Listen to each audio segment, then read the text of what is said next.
আসসালামু আলাইকুম। আপনি জানেন কিছু মানুষকে ফ্রিজের মধ্যে রাখা হয় মৃত্যুর পরে। বিশেষ করে এই কাজটা করা হয় বেশিরভাগ প্রবাসীদের জন্য। যখন তাদের মৃত্যু প্রবাস হয় তখন তাদেরকে ফ্রিজের মধ্যে রাখা হয় এবং পরে দেশে পাঠানো হয়। যখন তাদেরকে ফ্রিজের মধ্যে রাখানো হয় তখন আপনি একটা জিনিস চিন্তা করেন, আপনার চতুর্পাশে বন্ধ, ঠান্ডা, একদম শীতল ঠান্ডা। যেখানে আল্লাহ পাক বলেছেন একটা মানুষ যখন মারা যায় তখন তাকে যতক্ষণ দুনিয়াতে রাখা হয় কবর না দিয়ে ততক্ষণ সে কষ্ট পেতে থাকে। এটা কোরআন এবং হাদিস দ্বারা প্রমাণিত। আপনি চিন্তা করেন, আপনাকে ফ্রিজের মধ্যে রাখা হয়েছে, হ্যাঁ, চারদিক দিয়ে বন্ধ।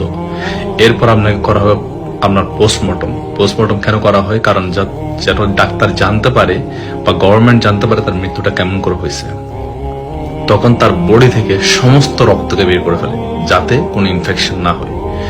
গলার এখানে কাটা হয়, এখানে একটা ক্যানোলা লাগানো হয়, ক্যানোলা লাগিয়ে একটা ধাক্কা দিয়ে সমস্ত রক্তকে বের করে ফেলা হয় এবং বডির নাভি থেকে নিচের দিক দিয়ে আপনাকে একটা ঝাঁকুনি দিবে, ঝাঁকুনি দিয়ে পায়ে একটা ক্যানোলা লাগিয়ে পায়ের রক্ত থেকে সমস্ত রক্তকে বের করে ফেলা হয়। আপনি একটা জিনিস চিন্তা করুন, আপনি মৃত, আপনাকে উলঙ্গ করা হলো, আমার সমস্ত বডি পার্ট তারা দেখতেছে। এটাই হয়।